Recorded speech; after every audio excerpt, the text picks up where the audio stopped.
காஞ்ச விடுங்க, நக்ஷத்ரா எடுங்க. Nakshatra carbon free agarbattis. மணப்பெண்ணின் பிரத்யேகமான திருமணம் விவாஹா தி சென்னை சில்க்ஸ். மாணவர்களின் தனித்திறமைகளை மேம்படுத்த SNS இன்ஸ்டிடியூஷன் மாணவர்களின் சாதனைகளை போற்றும் SNS இன்ஸ்டிடியூஷன் கோவை. மேஷ ராசி பெண்கள், நீங்க நிறைய எதிர்பார்ப்புகளோட காதல், திருமணம் அப்படின்லாம் ஒரு வாழ்க்கையில படியெடுத்து வைக்கிற உங்களுக்கு அந்த காதல் எப்படி இருக்கு? நிறைய அம்மாக்கள் சொல்ற ஒரு விஷயம் அது என்ன அப்படின்னா, அம்மா இந்த பிள்ளை மேஷ ராசி பொண்ணுமா? இல்லம்மா, ஒரு மேஷ ராசி பொண்ணு அப்படின்றது 10 ஆம்பளைக்கு சமம் அப்படின்னு சொல்றாங்களேம்மா. ஒப்பில்லா அப்பன் ஒப்பிலி அப்பன். அவர் பெருமாள் பார்த்தீங்கன்னா ஒப்பில்லாத பெருமாள், அதனால் அவர் ஒப்பிலி அப்பன் அப்படின்னு சொன்னாங்க. அவரை ஒப்பிலி அப்பனாக மாற்றி அவருக்கு உப்பே இல்லாத நிவேதனம் படைக்கிறாங்க பார்த்தீங்களா, அந்த கதையாக இருக்குது இந்த கதை அப்படின்னு சொல்லலாம். பயந்து கஷ்டப்பட்டு பிரச்சனை அழுதுன்னு அதுக்காக அழவே மாட்டாங்க, கஷ்டமே பட மாட்டாங்க, மனசு பாறாங்கல். துடுப்பில்லாத படகு கிடையாது, துடுப்போடு இருக்கக்கூடிய படகு. பொது பாருங்க, தூரத்துல இருந்து பார்க்கும்போது காணல் நீரும் ஊத்து தண்ணியும் ஒன்னா தான் தெரியும். கிட்ட போய் பார்க்கும்போது தான் காணல் நீரா ஊத்து தண்ணியான்னு தெரியும் இல்லைங்களா? எனக்கு உன்னால ஆவாது, நீ எல்லாம் இதுக்கு லாக்கிப்பட்டு வரமாட்ட அப்படின்னு ஒரு மேஷராசி பொண்ணு நீங்க சொல்லி பாருங்க. ஒரு ஃப்ரெண்ட் அவங்களுக்கு ரொம்ப திக்கா இருக்காங்க அப்படின்னு வச்சுக்கோங்களேன், மனசுக்கு கிட்ட வச்சுப்பாங்க. அதாவது நேர்த்தியான நட்பு, இறுதி வரை நட்பு, உறுதியான நட்பு, இப்படி எல்லாத்துலேயும் பார்த்தீங்கன்னா அந்த டிசிப்ளின், டீசன்சி, நேர்மை இது எல்லாத்தையும் மெயின்டைன் பண்ணக்கூடிய பர்சனாலிட்டிஸ். உறவு முறைகள்லையும் அப்படி தான். நான் கரெக்டாக உன்னை கைட் பண்ணுவேன்னு எக்ஸாக்டாக கைட் பண்ணுவேன். எனக்கு எந்த ஒரு விஷயத்தை கொடுத்தாலும் பர்ஃபெக்டாக செய்யக்கூடிய கெப்பாசிட்டி இன்பில்ட்டாகவே இருக்குது. வணக்கம், நான் டாக்டர் தீபா அர்லாலன். இன்னைக்கு நம்ம என்ன டாபிக் பற்றி டிஸ்கஸ் பண்ண போகிறோம் அப்படின்னா, மேஷ ராசி பெண்கள், நீங்கள் உங்களோட இன்ட்ரெஸ்டிங்கான கேரக்டர்ஸ் என்னென்ன? நிறைய எதிர்பார்ப்புகளோட காதல், திருமணம் அப்படின்லாம் ஒரு வாழ்க்கையில் படியெடுத்து வைக்கிற உங்களுக்கு அந்த காதல் எப்படி இருக்குது? காதலை கூட விடுங்க, பரவாயில்ல, நல்லா இல்லைன்னா மாற்றக்கூட மாற்றிக்கலாம். ஆனால் திருமணம் வாழ்க்கை அப்படின்றது, அந்த திருமண வாழ்க்கை, திருமண பந்தம், அதில் என்னென்ன மாதிரி கஷ்டங்களும் வேதனைகளும் சோதனைகளும் வரப்போகுது, அது என்னென்ன அனுபவிச்சுட்ருக்கீங்க அப்படின்றத பற்றி மட்டும் இந்த பதிவுங்க. இதில் பாருங்கள், இப்போ மேஷராசி பெண்களை பற்றி சொல்லணும் அப்படின்னா நிறைய பாருங்கள், இந்த வரன் மேட்சிங், இந்த ஹாரோஸ்கோப் மேட்சிங் அப்படின்னு சொல்லுவாங்க பார்த்தீங்களா, கம்பேட்டபிலிட்டி அப்படின்னு சொல்லுவாங்க. அது என்னென்ன ஜாதக பொருத்தம் அப்படிம்பாங்க. இந்த பொருத்தம் பார்க்கறதுக்கு நிறைய பிள்ளைகளை, அதாவது ஆண் பிள்ளைகளை பெற்ற தாய்மார்கள் வருவாங்க. வரும்போது எப்பயுமே இங்கே 2 பொண்ணு பார்த்துருப்பாங்க, 4-5 கூட பார்த்துருப்பாங்க, இல்லை 10-15 கூட பார்த்துருப்பாங்க. கடைசி இந்த 2 எய்தர் திஸ் ஆர் தட், அப்படி இல்லை 3, இதுவா இல்லை இதுவா இல்லை இதுவா அப்படின்ற மாதிரி தான் பொருத்தத்துக்கு கொண்டு வருவாங்க. அப்போ அப்படி கொண்டு வரும்போது நாங்கள் பாருங்கள், ஒரு பிள்ளை, ஒரு பொம்பளை பிள்ளை இருக்குன்னு வச்சுக்கோங்களேன், அந்த பிள்ளை பார்க்குறதுக்கு ரொம்ப அழகாக இருக்கும், நல்ல ப்ளசண்ட்டாக இருக்கும், நல்ல தைரியமான பொண்ணு மாதிரி தெரியும். அப்போ நான் என்ன பண்ணுவேன், மேஷராசியாக இருக்கும், சுய ஜாதகம் இந்த பையனோட ஜாதகத்துக்கும் இந்த பொண்ணுனோட ஜாதகத்துக்கும் நல்ல ஒத்து போகும். அதனால நான் என்ன பண்ணுவேன்மா, இந்தாங்கம்மா இந்த பொண்ணு பாருங்க, பார்க்குறதுக்கும் நல்லா இருக்குது, ஜாதகமும் ரொம்ப சூப்பராக ஒத்து போகுது, அதனால் இந்த பிள்ளையை செலக்ட் பண்ணிக்கோங்க அப்படின்னும் போது பார்த்திங்கன்னாங்க நிறைய அம்மாக்கள் சொல்கிற ஒரு விஷயம் அது என்ன அப்படின்னா, அம்மா இந்த பிள்ளை மேஷராசி பொண்ணுமா?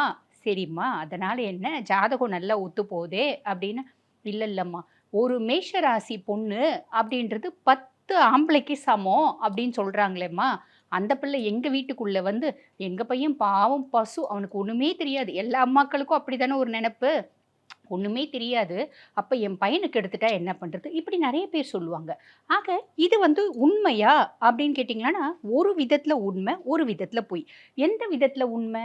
அதாவது இவங்க சொல்கிறாங்க பார்த்தீங்களா, இதை பாருங்கள், ஆப்போசிட்டாக அப்படியே சொல்கிறது. எப்படி அப்படின்னா, நம்ம எல்லாருக்கும் தெரியும், ஒப்பில்லா அப்பன் ஒப்பிலி அப்பன்.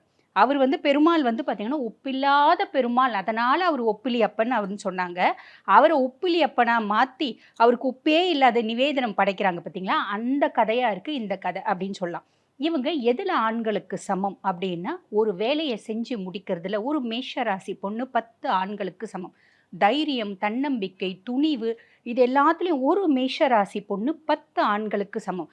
குடும்பத்தில் கணவன் ஒரு பைசாக்கு கூட பிரயோஜனம் இல்லை. திருமணம் பண்ணும்போது நல்லா தான் வேலை செஞ்சுருந்தார், அதுக்கப்புறம் அவருக்கு ஏதோ நேரமும் காலமும் சரியில்லை. உதாரணத்துக்கு நம்ம எடுத்துக்கலாம், ராகு தசை வந்துருச்சு, ராகு கெட்டு போயிருக்காரு, இல்லை சுக்கிர தசை வந்துருச்சு, சுக்கிரன் சுய ஜாதகத்தில் கெட்டு போயிட்டாரு. அப்போ பாருங்கள், அவருக்கு சில பல போதை வஸ்துக்கள் பழக்கம், இல்லை ஆல்கோஹாலிக் ஹேபிட், இந்த மாதிரி ஏதோ ஒரு ஹேபிட்டு பிற பெண்களோட சவகாசம் இந்த மாதிரி நிறைய வந்து அவர் சம்பாதிக்கவே போல. அப்படி மிஞ்சி சம்பாரிச்சாலும் அந்த வருமானத்தை வந்து பார்த்தீங்கன்னா, அவங்களுக்கே வெளியிலேயே வந்து செலவு பண்ணிடுறாரு. எனக்கு 2 குழந்தை இருக்கு. நான் என்ன பண்றதுன்னு அழுதுன்னு மூலையில உட்காராத, உடனே அந்த மேஷராசி பொண்ணு என்ன பண்ணும்? ஆணோட வேலைய கையில எடுக்கும். கையில எடுத்து குடும்பத்த காப்பாத்தும், மாமனார், மாமியார காப்பாத்தும், குழந்தைங்களையும் காப்பாத்தும். இதுல ஒரு மேஷராசி பொண்ணு 10 ஆணுக்கு சமம் அப்படின்னு சொல்லலாம். ஆக மேஷராசி பெண்களோட குணம் அப்படின்னு சொல்லும்போது வந்து பார்த்தீங்கன்னா, நம்ம இன்னும் நெறைய குணம் சொல்லிட்டே போலாம். இப்படி நம்ம சொல்லும்போது நெறைய பேர் கீழ கமெண்ட் போடுவாங்க. மேடம் மேஷராசி போல அப்படின்னு. அப்படி கிடையாதும்மா. அதாவது பொதுவா வந்து பாருங்க, மேஷம் அப்படின்னாலே ஆண் ராசி முதல்ல, நெருப்பு ராசி.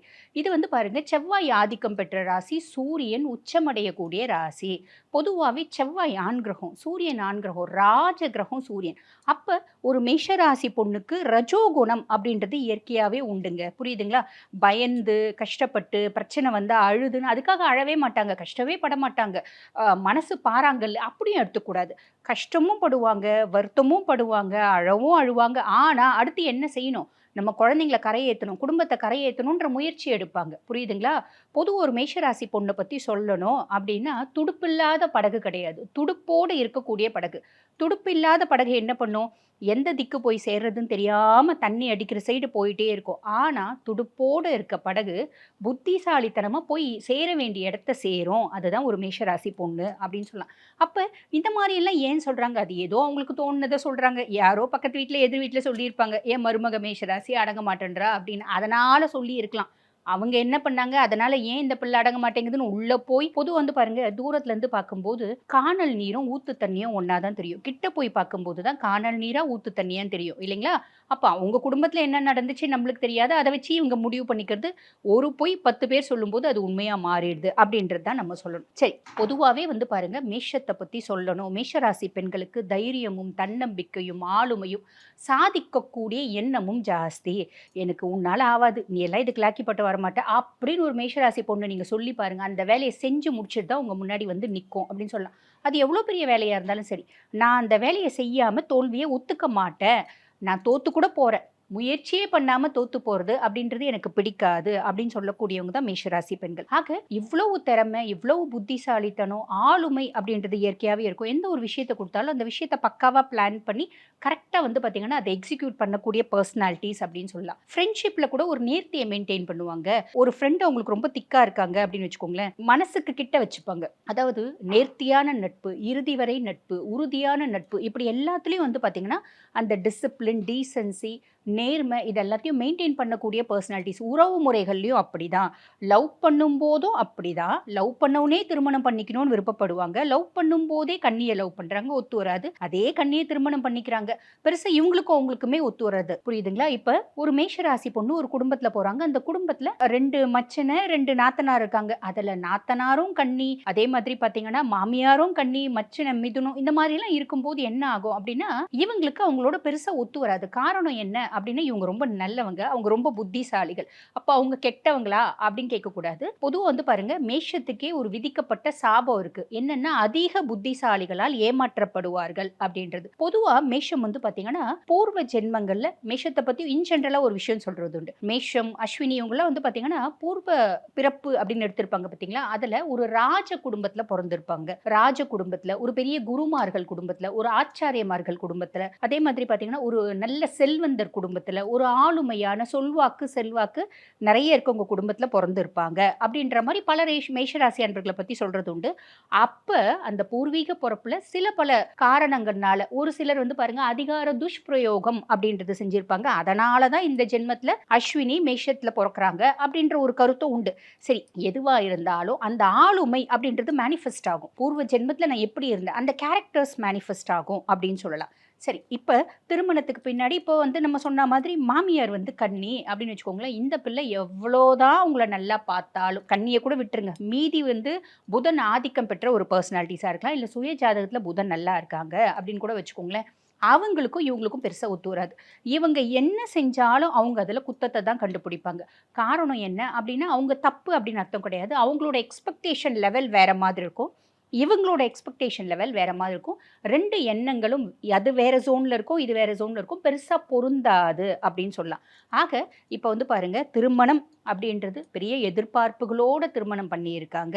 எதிர்பார்ப்புகளோட திருமணம் பண்ணி ஏமாற்றம் அப்படின்றது அடைஞ்சாங்க அப்படின்னா அந்த ஏமாற்றத்தினால மூலையில உட்கார மாட்டாங்க. இது ஒரு பெரிய ப்ளஸ் அப்படின்னு சொல்லலாம் மேஷத்துக்கிட்ட. அதுக்கப்புறம் வந்து பாருங்க, இப்ப மாமியார் எவ்வளோ பெரிய புத்திசாலியா இருந்தாலும் பெரும்பாலும் மேஷத்துக்கு வந்து பாத்தீங்கன்னாங்க ரொம்ப புத்திசாலிகளா நான் முன்னமே சொன்ன மாதிரி ஏமாற்றப்படுவார்கள். அது யாருனால? ஒண்ணு மாமியாரா இருக்கலாம், இல்லைன்னா நாத்தனாரா இருக்கலாம், இல்லைன்னா ஓரவத்தீர்களா இருக்கலாம், இல்லைன்னா மச்சனன் மூத்தார், இந்த மாதிரி யாராவது ஒருத்தவங்க மேஷத்துக்கு கரெக்டா காத்துட்டு இருப்பாங்க. ஒவ்வொரு மேஷ ராசிக்கும் நீங்க பாருங்களேன், யாராவது ஒருத்தவங்க அவங்க லைஃப்ல வந்து பாத்தீங்கன்னா கோல் அடிப்பாங்க அப்படின்னு சொல்லலாம். இவங்க ரொம்ப சின்சியரா, ஹானஸ்டா, டெடிகேட்டடா அவங்க பாட்டுன்னு அவங்க வேலையை செஞ்சிருந்தாலும் யாராவது ஒருத்தவங்க இவங்க மூளையை தின்னுட்டே இருப்பாங்க, இவங்களை இரிட்டேட் பண்ணிட்டே இருப்பாங்க, இவங்களை நிம்மதியா இருக்க விடவே மாட்டாங்க. இந்த மாதிரி யாராவது ஒரு சொந்தமாவது மேஷத்துக்கு அமையும். இது வந்து பாத்தீங்கன்னா அவங்களுக்கு விதிக்கப்பட்ட சாபம் அப்படின்னு சொல்லலாம். இது நீங்க பல மேஷராசி அன்பர்கள், அதாவது லேடிஸ்னோட வாழ்க்கையில பாருங்க. இப்போ ஒரு சிலர் கீழே கமெண்ட் போடுவீங்க, நான் மேஷம் தாங்க, எனக்கு மாமியார் எங்க அம்மா, எங்க நாத்தனார் என் தங்கச்சி, எங்க மச்சினன் என்னோட தம்பி அப்படின்லாம் இருக்கலாம். அது வந்து எக்ஸப்ஷன்ஸ் இருக்கதாங்க செய்யும். ஒவ்வொன்றுத்துலயும் வந்து பாத்தீங்கன்னா விதிகளும் உண்டு, விதி விலக்குகளும் உண்டு. ஜோதிடத்திலேயே அப்படிதான் ஏகப்பட்ட விதிகள் இருக்கு, ஏகப்பட்ட விதி விலக்குகளும் இருக்கு. அப்ப எக்ஸப்ஷன்ஸை நம்ம விட்டுடலாம். மெஜாரிட்டி இந்த மாதிரி யாராவது ஒருத்தவங்க இருப்பாங்க. நீங்க நல்லா அனலைஸ் பண்ணி பாத்தீங்கன்னா தெரியும், அவங்களால நீங்க ஏமாற்றப்படுவீங்க, சாலிடா ஏமாற்றப்படுவீங்க. அதே மாதிரி மேஷராசி பெண்களுக்கு வந்து பாத்தீங்கன்னா வாழ்க்கையில எப்பயுமே ஒரு ஈக்குவலா வந்து லைஃப் போயிட்டே இருக்காது. இது எப்படி அப்படின்னா, நம்ம பரமபதத்துல குட்டி குட்டி ஏணியில இறங்குறது, ஏணியில ஏறுறது, சின்ன பாம்புல இறங்குது. ஒரே ஒரு டைமாவது இருக்கும். பெரிய ஏணியில ஏறுவாங்க, ஏணியில ஏறுறாங்களோ இல்லையோ பெரிய பாம்புல இறங்குவாங்க. அந்த மாதிரி லைஃப்ல ஒரு பீரியடானா இருக்கும் அப்படின்னு சொல்லலாம்.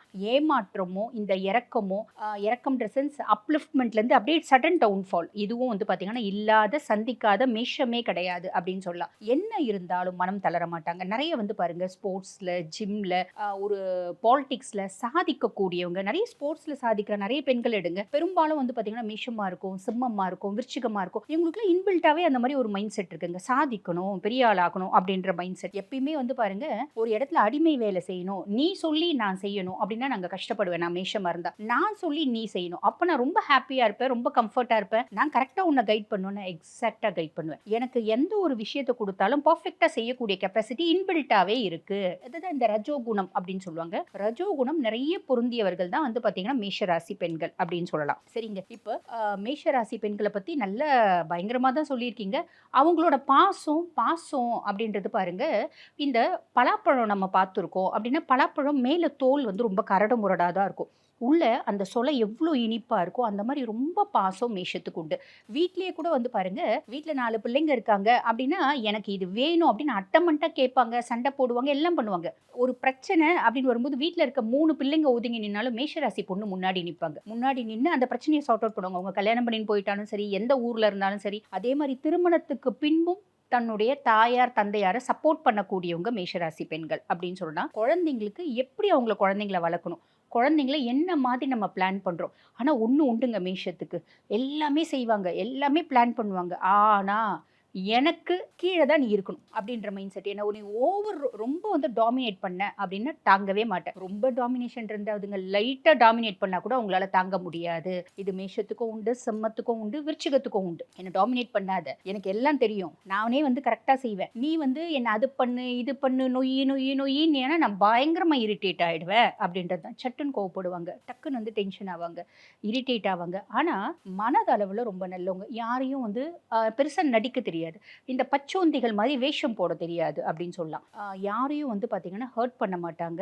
சில சமயம் வந்து கோவம் வந்துச்சுன்னா வார்த்தைகளால ஒரு சில வார்த்தைகள் சொல்லுவாங்க. ஆனா அந்த வார்த்தைகளுக்கும் அந்த சிச்சுவேஷன் வந்து பாத்தீங்கன்னா அவங்க திட்டு வாங்கக்கூடிய ஒரு நிலைமை இருக்கலாம் அப்படின்னு சொல்லலாம். கோவப்படுறது கொஞ்சம் லைட்டா வந்து ஈகோ பார்ப்பாங்க அப்படின்னு சொல்லலாம். இதெல்லாம் ஒரு பெரிய மைனஸ். பெருசா யார்கிட்டயும் வளைஞ்சி நெளிஞ்சி காலில் உழுந்து காரியத்தை சாதிக்கலாம் தெரியாது. செல்ஃப் ரெஸ்பெக்டை எப்பயுமே விட்டு கொடுக்க மாட்டாங்க. மேஷம், சிம்மம், விருச்சிகம் இவங்களுக்குலாம் வந்து பாத்தீங்கன்னா என் தனுசும் கூட இதுல சேர்த்துக்கலாம். சுயமரியாதை விட்டு கொடுத்து ஒரு வேலை செய்யணும் அப்படின்னா அந்த வேலையில எனக்கு கோடி ரூபாய் வருதுன்னா கூட அந்த வேலையை வேணாம், ஒரு மண்ணாங்கட்டி வேணாம் அப்படின்னு தூக்கி எறியக்கூடியவங்க அப்படின்னு சொல்லலாம். சரிங்க, இவங்க ஃபேமிலி லைஃப் ஹஸ்பண்ட் சரியில்லைன்ற மாதிரியே வச்சுக்கோங்க. இப்போ இவங்க வாழ்வாங்களா அப்படின்னா ஃபேமிலிக்காக, கௌரவத்துக்காக. அவங்களுக்கு வந்து பாருங்க கௌரவம் ரொம்ப பிரதான விஷயமா இருக்கும். எனக்கு என் மரியாதை வேணும், எனக்கு ஒரு நல்ல ஸ்டேட்டஸ் வேணும், என்னோட டிக்னிட்டி, என்னோட ஸ்டேட்டஸ், என்னோட கேலிபர். இது வந்து காசு பணத்தை வச்சு இல்லைங்க. சமுதாயத்துல எனக்கு மரியாதை, கௌரவம், அந்தஸ்து வேணும். நான் போகும்போது யாரும் என்னை பார்த்து கை குட்டி சிரிக்க கூடாது. உள்ளுக்குள்ள 1000 பிரச்சனை இருக்கு அப்படின்னாலும் வெளியில அதை காமிச்சிக்கவே மாட்டாங்க. அந்த டிக்னிட்டியை மெயின்டைன் பண்றது ரொம்ப பிடிக்கும். ஒரு ஸ்டேஜ்ல ரொம்பவே முடியல,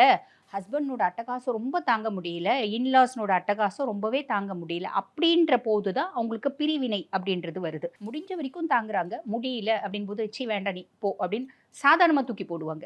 காரணம் என்னன்னா, எவ்வளவோ நான் தாங்கிட்டேன், இன்னும் என்ன எனக்கு சொசைட்டி மரியாதை மண்ணாங்கட்டி அதெல்லாம் ஒன்றும் தேவையில்லை, உன் கூட இவ்வளோ நான் வந்து உன் காலுக்கு செருப்பாக இருந்தும் உனக்கு நன்றி இல்லை, நீ நன்றி நினச்சி பார்க்க மாட்டேன்ற அப்படின் போது நீ எனக்கு வேணாம் அப்படின்ற முடிவும் சாதாரணமாக எடுப்பாங்க அப்படின்னு சொல்லலாம். சரிங்க, சாதாரணமாக முடிவெடுத்து திருப்பி கல்யாணம் பண்ணுவாங்களா? பெரும்பாலுங்க நான் பார்த்த வரைக்கும் திரும்பி கல்யாணம் பண்ணாலும் அந்த கல்யாணம் அப்படின்றது செட் ஆகிறது இல்லை. பெரும்பாலும் மேஷத்துக்கான இருக்கட்டும், ரிஷபத்துக்கு கூட இது செட் ஆகிறது இல்லை, சிம்மம்க்கு செட் ஆகிறது இல்லை. இருந்தாலும் மேக்ஸிமம் தனியாக வந்து அவங்களோட லைஃப்பை லீட் பண்ண ட்ரை பண்ணுவாங்க. அதுக்கும் மேலே ஒரு சிலர் ரொம்ப மனசுக்கு பிடிச்சிச்சு அப்படின்னா ஓரளவுக்கு இவங்க அட்ஜஸ்ட் பண்ணி வாழறாங்க அப்படின்னு கூட சொல்லலாம். சரிங்க, இவங்களுக்கு வந்து பார்த்திங்கன்னா ஃபேவரபிளான டைரக்ஷன் என்ன அப்படின்னா, பொதுவாகவே ஈஸ்ட் இவங்களுக்கு ஃபேவரபிளான லக்கி டைரக்ஷன் அப்படின்னு சொல்லாங்க. இவங்களோட வர்த்தகமானா இருக்கட்டும், இவங்களோட வீடானா இருக்கட்டும், கிழக்கு பார்த்தா மாதிரி இருக்கும்போது இவங்களுக்கு வந்து பல விதத்தில் பெனிஃபிட்டாக இருக்குது அப்படின்னு சொல்லலாம், லக்கியாக இருக்குது அப்படின்னு சொல்லலாம். அதே மாதிரி உங்களுக்கு லக்கியஸ்ட் கலர்ஸ் என்ன அப்படின்னா, light orange, light yellow, light red, இந்த சன்ரைஸில் எத்தனை கலர்ஸ் இருக்கும் அந்த மாதிரி மைல்டாக இருக்க கலர்ஸ் எல்லாமே வந்து பார்த்திங்கன்னா இவங்களுக்கு ஒரு லக்கி கலர்ஸ் அப்படின்னு சொல்லலாம். ஆக ஒத்த வார்த்தையில் நீங்கள் மேஷராசி பெண்களை பற்றி என்ன சொல்லுவீங்க அப்படின்னா, சிங்கப்பெண்கள் அப்படின்னு தான் சொல்லணும். வாழ்த்துக்கள். 3-5 விடுங்க, நட்சத்திரா எடுங்க. Nakshatra carbon free agarbattis. மணப்பெண்ணின் பிரத்யேகமான திருமணம் விவாஹா தி சென்னை சில்க்ஸ். மாணவர்களின் தனித்திறமைகளை மேம்படுத்த SNS இன்ஸ்டிடியூஷன் மாணவர்களின் சாதனைகளை போற்றும் SNS இன்ஸ்டிடியூஷன்ஸ் கோவை.